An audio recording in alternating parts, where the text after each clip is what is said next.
नमस्कार प्रिय विद्यार्थियों। हम कर रहे थे 10th क्लास के सोशल साइंस में कृषि के बारे में कि कृषि किस प्रकार भारत में किसानों के द्वारा की जाती हैं और किन किन पद्धतियों का प्रयोग किया जाता है और सरकार किस प्रकार उनकी सहायता कर रही है। या हम कह सकते हैं कि भारत में जो कृषि पद्धति है वो किस प्रकार से की जाती हैं। कि आगे ये कहता है लॉन्ग आंसर टाइप क्वेश्चन में ये हम देखते हैं कि भारत में प्रचलित विभिन्न प्रकार की कृषि पद्धतियों के नाम लिखो और प्रारंभिक जीविका जो निर्वाह कृषि है उसकी मुख्य विशेषताएं क्या है बताई गई हैं। हमें पता है कि भारत की जो कृषि है वो लगभग जो भारत की जनसंख्या है वो 58% के लगभग क्या है कृषि पर जीवन अपना गुजारा कर रही है। उसी प्रकार अगर हम आगे देखते हैं तो भारत में ये कहता है कि प्रारंभिक जीविका निर्वाह कृषि जिसमें सिर्फ व्यक्ति का अपना निर्वाह किया जाता है, जीवन को जिया जाता है। एक प्रकार से हम एक सिंपल भाषा में भी कह सकते हैं कि जीवन को जीना यानी कि एक आम जीवन को जीना या फिर एक सिंपल जीवन को जीना हम कह सकते हैं कि सिर्फ जीविका निर्वाह कृषि अपना ही जीवन का गुजारा करता है। गहन जीविका कृषि है, वाणिज्यिक कृषि है। गहन यानी कि उसमें बहुत ज़्यादा उत्पादन किया जाता है, एक छोटे सी कृषि के क्षेत्रफल पर भी बहुत ज़्यादा उत्पादन फसलों का किया जाता है। वाणिज्यिक कृषि एक व्यापारिक कृषि के रूप में लेते हैं जिसका हम क्या करते हैं व्यापार करते हैं, जैसे कि कपास हैं, चाय हैं, एक पेय पदार्थ होने के बावजूद भी हम उसका व्यापार करते हैं, निर्यात करते हैं। उसी प्रकार ये पहले हम करते हैं प्रारंभिक जीविका निर्वाह कृषि। यह कृषि का आदि रूप है यानी कि पुराना रूप है, एक परंपरागत रूप है जो आज भी हमारे यहाँ पहाड़ी जो क्षेत्र हैं, जंगल जो क्षेत्र हैं या फिर हम कह सकते हैं कि हमारे जो वन क्षेत्र अधीन है जहाँ पर जनजातियाँ आदि रहती हैं वहाँ पर इसी प्रकार की कृषि आज भी की जाती हैं। जैसे मध्य प्रदेश के सतपुड़ा के इलाके हैं, वहीं पूर्वी भारत का जो क्षेत्र हैं उन क्षेत्रों में आज भी प्रारंभिक जीविका निर्वाह कृषि है वो वनों के अंदर काफ़ी क्षेत्रों में की जाती हैं। यह कृषि भूमि के छोटे छोटे टुकड़ों पर की जाती है यानी कि इसमें खेत जो जोतों के आकार खेत के आकार है वो बड़े नहीं होते, छोटे होते हैं। इसमें आदिम और प्राचीन यंत्रों यानी कि इसमें आदिम मानव जो इस्तेमाल करता था और प्राचीन अपनी पारंपरिक और परंपरागत कृषि यंत्रों का प्रयोग किया जाता है। हल आदि का अपने हाथों से ही ज़्यादा उनमें मशीनों का प्रयोग है वो नहीं किया जाता। इन यंत्रों में लकड़ी का हल है, ढाव हैं तथा खुदाई करने वाली छड़ियाँ आदि शामिल होती हैं। इस प्रकार की कृषि किसी परिवार के समुदाय के लोग हैं वो मिलकर भी करते हैं। यह कृषि मानसून, मिट्टी की प्राकृतिक उर्वरता और फसल उगाने के लिए अन्य अनुकूल दशाओं पर भी निर्भर करती हैं। इसे कर्तन दहन प्रणाली यानी कि स्लैश एंड बर्न कृषि भी कहा जाता है, क्योंकि अगर इस कृषि को इसे स्थानांतरण कृषि भी कहा जाता है, क्योंकि इस कृषि पर क्या है कि उर्वरता खत्म होने पर मिट्टी को उस स्थान को छोड़कर जो कृषि किसान कर रहे थे वो आगे किसी और स्थान पर चले जाते हैं और वो जहाँ पर जाते हैं वहाँ पर भी वनों की लकड़ियाँ हैं, अनेकों प्रकार से उस ज़मीन को साफ़ करते हैं, पत्तों को इकट्ठा करते हैं, फल फूल इकट्ठा करते हैं और उनको फिर जला देते हैं। यानी कि कर्तन दहन यानी कि इकट्ठा करना और उनको जला देना, फिर उस ज़मीन के ऊपर उस क्षेत्र के ऊपर क्या है इस कृषि को किया जाता है जहाँ तक इसका उपजाऊपन बना रहता है। इस मिट्टी की ये कहता है इसका कारण ये है कि किसान भूमि के छोटे से टुकड़े को साफ़ करके अनाज और अन्य खाद्य पदार्थ उगाता है। जो अभी हमने बताया है कि जब मिट्टी की उर्वरता कम हो जाती है तो किसान खेती का स्थान है वो बदल लेते हैं, वे किसी अन्य स्थान पर भूमि के टुकड़े को साफ़ कर वहाँ की खेती करने लगते हैं। इस प्रकार छोड़ा गया भूमि का टुकड़ा प्राकृतिक रूप से अपनी उर्वरता है वो प्राप्त है कुछ समय के दौरान प्राप्त कर लेता है।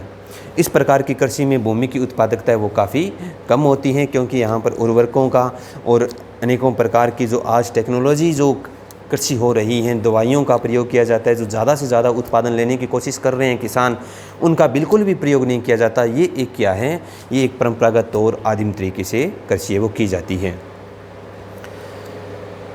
इस प्रकार की कृषि में भूमि की उत्पादकता कम होती है, इसमें किसान खाद उर्वरक कृषि के आधुनिक तरीकों का प्रयोग है वो बिल्कुल नहीं करता है।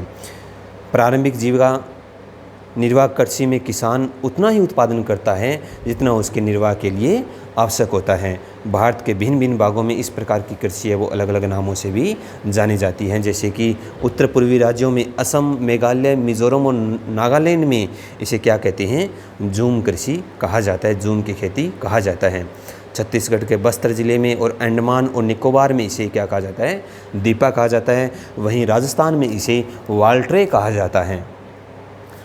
वाणिज्यिक और व्यापारिक कृषि क्या होती है, कि ये थी हमारी भारत में प्रचलित विभिन्न प्रकार की कृषियों में जीविका निर्वाह कृषि, जिसे कर्तन दहन या फिर स्थानांतरित कृषि, और अलग अलग क्षेत्रों में इसको अलग अलग राज्यों में अलग नाम से जाना जाता है।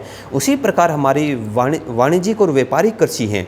वाणिज्यिक और व्यापारिक कृषि में क्या होता है कि ज़्यादा से ज़्यादा हम फसलों का उत्पादन लेते हैं और उन फसलों को हम व्यापारिक फसलें बोते हैं, और उन फसलों का उत्पादन लेकर हम क्या करते हैं, मंडियों के दौरान व्यापारियों को बेचने की कोशिश करते हैं और बेचते भी हैं, जिससे हमें ज़्यादा से ज़्यादा आय है वो प्राप्त होती है, और हम दूसरे देशों में भी निर्यात करते हैं अंतर्राष्ट्रीय व्यापार के द्वारा। तो वाणिज्यिक और व्यापारिक कृषि क्या है, कि वाणिज्यिक कृषि की मुख्य विशेषता है कि आधुनिक तकनीकों का प्रयोग, यानी कि जो वर्तमान में जो तकनीकी का प्रयोग हो रहा है, अनेकों प्रकार के उर्वरक हैं, मशीनों का, कीटनाशकों का, रासायनिक खादों का और अच्छे बीजों का जो प्रयोग होता है वो इस व्यापारिक कृषि में प्रयोग है वो किया जाता है, ताकि भूमि की उत्पादकता है वो बढ़ाई जा सके और ज़्यादा से ज़्यादा फसलों का उत्पादन है वो बढ़ाया जा सके और प्राप्त किया जा सके। उसी प्रकार आगे हम देखते हैं इसमें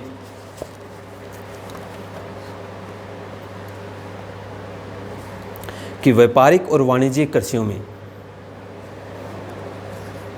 विभिन्न क्षेत्रों में अंतर पाया जाता है। उदाहरण के लिए पंजाब और हरियाणा में चावल एक व्यापारिक फसल है, परंतु उड़ीसा में इसे क्या है, जीविका के रूप में उगाया जाता है, क्योंकि उड़ीसा राज्य की एक प्रमुख खाद्य फसल के रूप में पाई जाती है।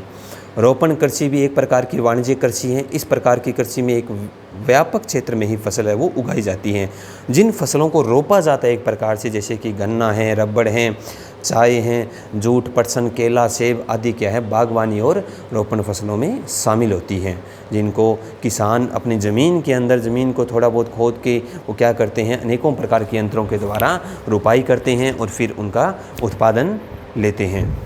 उसी प्रकार हिमाचल, जम्मू कश्मीर आदि में रोपण कृषि है वो की जाती है, जबकि चाय के बागान असम और पश्चिमी बंगाल के उत्तरी भागों में भी पाए जाते हैं। वहीं अगर बात करते हैं तो व्यापारिक कृषि में उत्पादन बाज़ार के लिए होता है, क्योंकि उनको बाज़ार में, मंडियों में बेचा जाता है। इसलिए इस प्रकार की कृषि में परिवहन और संचार की सेवाओं का विशेष महत्व होता है। जहाँ पर परिवहन की सेवाएं ज़्यादा होती हैं, जहाँ पर परिवहन के साधन ज़्यादा होते हैं, जैसे कि रेल नेटवर्क है, सड़क परिवहन है, हमारा वायुयान परिवहन है, वो ज़्यादा से ज़्यादा होना चाहिए, ताकि हम फसलों को खेतों से जोतकर उनका उत्पादन लेकर हम मंडियों तक पहुंचा सके, हम आसानी से बाजार तक पहुंचा सके, या फिर हम उसका विदेशी व्यापार कर सकें।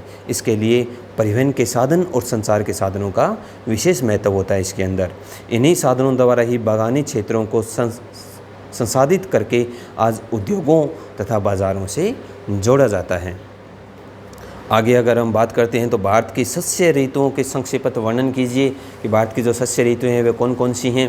इसमें बताया है कि एक रबी की फसल है, जो हमने पहले भी इसके बारे में बात कर चुके हैं कि रबी की फसलें सर्दियों में अक्टूबर से दिसंबर तक बोई जाती है, ये सर्दियों में बोई जाती हैं।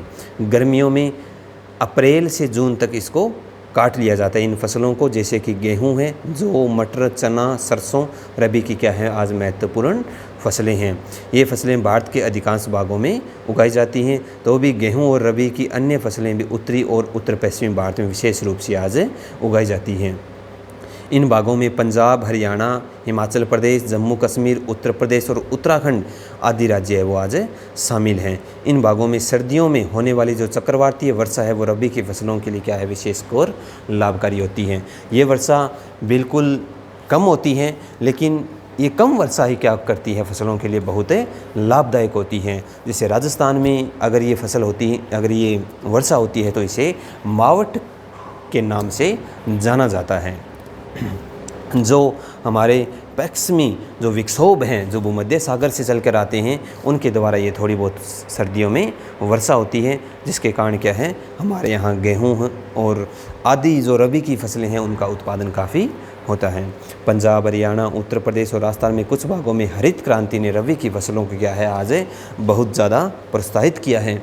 वहीं पर हम खरीफ की फसल की अगर बात करते हैं तो खरीफ की फसलों मानसून के आरंभ में ही बोई जाती हैं, सितंबर और अक्टूबर में काटी जाती हैं।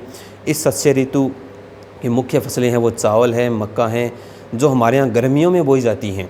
ज्वार, बाजरा, अरहर, मूंग, उड़द, कपास, पटसन, मूंगफली, सोयाबीन आदि फसलें हैं जो आज असम, बंगाल, उड़ीसा के तटीय प्रदेश हैं।